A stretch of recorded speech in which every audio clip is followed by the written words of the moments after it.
Hey, welcome to the channel. My name is Saul, the creator of the Summoner's Nexus TCG, a digital indie trading card game that should hopefully be with you very soon. Now, in the lead up to its release, I have been trying to put out some content to inform you, educate you, so on and so forth about the mechanics of the game, as well as just like the lore and the stories behind it before you get your hands on it, and that is what this video is. Now, if you just so happen to be a fan of TCGs, digital or otherwise, I see no reason why you should not subscribe to the channel to stay up to date with the development of Summoner's Nexus. Join the Discord link down below so you can find out about the open beta and interact with the community that we've got building over there, and leave a like on the video because it helps more people to find the channel, which helps people to find the game, which means more players for you to beat. Now, getting right into the work in progress build that I've got here, we are looking at the Minotaurus subset, which is a minor subset in the game, and you probably have no idea what that means unless you've been here for a while, in which case, hi. Now, cards in Summoner's Nexus are broken down into minor and major subsets. Subsets are just archetypes, families or groups of cards that are related to one another. Now, the major subsets are your core strategies. They're the main things that you build your deck around. The minor subsets are more interchangeable. They're supposed to be slotted in to the major subsets to allow for more deck building variety, so long as they are able to coexist. There's this system that we have called the synergy system that doesn't let everything go together, but there's enough deck building variety to give you control over what you play. So since the minor subsets are splashable, they go here, they go there, they go everywhere, the idea behind them is that they are supposed to be supportive of the major subsets, supposed to fill in gaps that the major subsets do, and more often than not, each minor subset has one thing that it does really, really well. Major subsets do everything, minor subsets do like one thing each. Anyway, the Minotaurus subset does basically everything. I don't know what to tell you. I was coming up with this deck and I was like, hey, wouldn't it be cool if this was like a deck? And I was like, oh yeah, that would be cool if it was like a deck. Oh, but I don't have enough cards. This game was going to be a 3D game initially, and so to save on costs, I went to the Unity asset store and purchased assets that I then made cards based on. And so I found an asset for a bull, and there were only 4 bulls in the asset, and then I made cards based on those bulls, distinct enough that they were their own entities, but similar enough so that you could tell what each one was based on, but there were only 4, and I made 4 Minotaurus cards, and I was like, oh, but I wanted to make a whole deck. Oh well. And so they only had enough cards to be classified as a minor subset.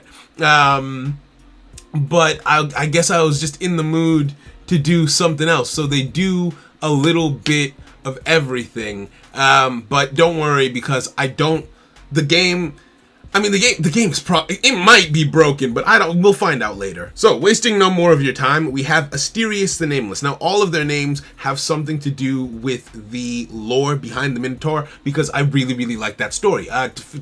Spark notes. So, you have the king, Minos, and he is supposed to give a cow, a bull, to the god Poseidon. But at the last minute, he decides, no, I'm going to trick the god, and so he gives him the wrong bull, and Poseidon is like, oh, I see your trick, I raise you another, now your wife is infatuated with cows, and so his wife sleeps with the bull. That's not the part of the story that I like. We don't like that here. Anyway, she sleeps with the bull and gives birth to a baby bull human thing, the Minotaur. And so there are various, I'm a big fan of Greek mythology in general, so I just went into that with this. And so there are various references to the mythology throughout this subset, and also just the fact that like they're bulls, so the standard things like matadors and bulls that run, they all have this ability called Boss Rush. Every single one of them has it, because they're all bulls, so it would make sense that they all have the bull ability. And what this effect does is it allows you to charge straight at your opponent's life points. Now, normally, if a card is blocking your opponent's Nexus gauge, you have to destroy that card, and then you use your one attack of the turn doing that. So if you have any other cards, they can attack, but the card who dealt the first attack can't attack again. Unless it's one of the bulls, because what their effect used to say is that they can attack into that card and then keep on going and damage your opponent, but they themselves get destroyed, and that was a lot of words. So I shortened it, and I just created the guard break status effect, where if a card has the guard break status condition applied to it, after it deals an attack, it can then choose to attack your opponent directly, even if there are other defenders, and it gets sent to the graveyard. Same thing, but it's less confusing and visually jarring to look at on the card. That was one thing that I had to do when I was sort of like sorting out the card text for this deck, is streamline it across the board, because the guard break status condition doesn't appear anywhere else in the game yet, but it's like, okay, it appears on all 4 of these cards have a similar effect. We may as well turn it into a status condition and see where we go. So I told you that these guys do everything. If it wasn't clear based on his stats at 200 apiece, Asterius is all about the offense. He is here for hands. He can boost his attack really, really high, and it's already decently high to start with. And then over here, we have Niprix, which is the defender / recursion, because yes, this minor subset has a recursion ability. You see, he's the one who gives you a little bit of defense on the side, and he can revive a Minotaur from the graveyard, just any of them. And I hear you say that's insane, because most major subsets can't do that. At most, they add a card back to your hand for you to then pay the life point cost to summon again. And you're right. You're right. Anyway, the ability that revives the bulls from the graveyard is called Pasiphae, after their mother, the mother of the Minotaur, because it's like, okay, she gave birth to them, so the rebirth is named after her. So they've got offense, they've got defense, they've got recursion, and they've got counterplay as well in the form of Renier. Now, he can be defensive, or you can put him in your counter zone, and he's actually got the best counter-based ability in the game, which is why I had to make him a royal rare, because otherwise it's just and that's, yeah. So you see, your opponent can summon 2 attacking cards, and each card can declare 1 attack. We established that. You were there. We established that already. Now, what this card says is that the first card that attacks this card gets sent back to where it was initially on the field. And that may seem like, okay, well, why is that so bad? Well, the first card attacks, it gets sent away. The second card attacks, it kills this card. And just like that, both of your opponent's attacks have been used this turn, and they have not done anything to your life points. You could have just not summoned anything to defend yourself, and you would be fine off of this card alone. I don't know. I don't know what I've done. It's gonna be fine. It's gonna be fine. Now, this ability is named Labyrinth Guard because, you know, he's pushing someone away. They're trying to navigate to your defense zone, and they get lost because, you know, the Minotaur lived in a labyrinth. And you've also got Athens 16, which is a reference to the fact that 16 Athenian children were sacrificed to the bull, which, you know, fun times all around. Anyway,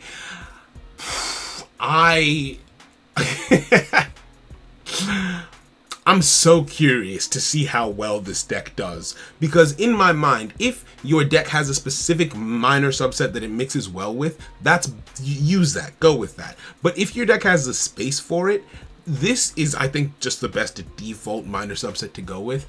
And I'm not necessarily afraid of that. One, because hey, look, I made the game, so I've got something going on in here. This deck has a synergy rating of 4 across the board, which means that of the 10 slots in your deck, you need to have 4 available slots, which means that, let's say another deck has a synergy rating of 7, they take up 7 slots in the deck. This deck has to take up 4, so it doesn't fit. So decks like the Wandering subset, the Reaper subset, the Forest Guard subset, I think those are the only ones, but you get the idea that the most powerful decks aren't able to play with this if they want to use their full power. They have to give something up because their core cards have synergy ratings of 7. So they're balanced behind what you're able to play them with, which is good. And also, I gave them all relatively low stats. Normally, a rank 2 card will have something in the range of like 250 in terms of its total stat value, and I tried to make sure that these all had 200 or less in terms of their total stat value. Like, looking through it, they all fall below the margin for what a rank 2 should be stats wise, because yeah, 200 to 250 is generally speaking the sweet spot for them. So yeah, that's this could be really bad, or this could be fine, and we'll look back on this and it's like, oh yeah, they were fine, everything was fine all along. So that's more or less it when it comes to these guys. They've got lore. It's, you read it like it's not a comic like some of the other lore that you have in the game, and it is one of my favorite stories. I wrote the general premise and then I gave it to a volunteer to fully like flesh out the premise that I gave them. And then I went back and I made edits to what they had done, and I really do love the way that it came out. I would love it more if I didn't have to read it. It's like, it's not a comic, it's one of those books. I forgot the word for books. It's like a chapter in a book, but it is very compelling, and it makes me like these cards a lot more. It gives them, any deck that has lore has more personality to it. So yeah, I really resonate with the cards, and that is everything off the top of my head that is like relevant about this deck. It hasn't been any part of like it hasn't been part of any tier 0 strategies. It's been part of some solid, like, good tier 2, tier 1 strategies in testing anyway.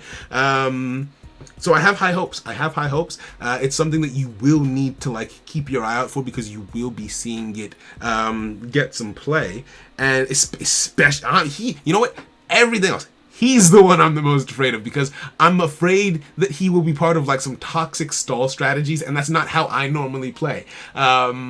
Because you can just play him normally and it's like, oh yeah, he's a good defender. Or you can be like, oh, I'm going to make it so my opponent never gets a chance to lay a finger on me. And that's also probably something someone could figure out. So yeah, just keep your eyes out. Keep your eyes open. Anyway, have a wonderful day. If you enjoyed this video, please consider subscribing to the channel. You get more of this, more of the content around the game, and more info on it as it nears its release. Join the Discord, as we've said, to find more like-minded TCG enthusiasts. And overall, have a wonderful day. Take care, and bye.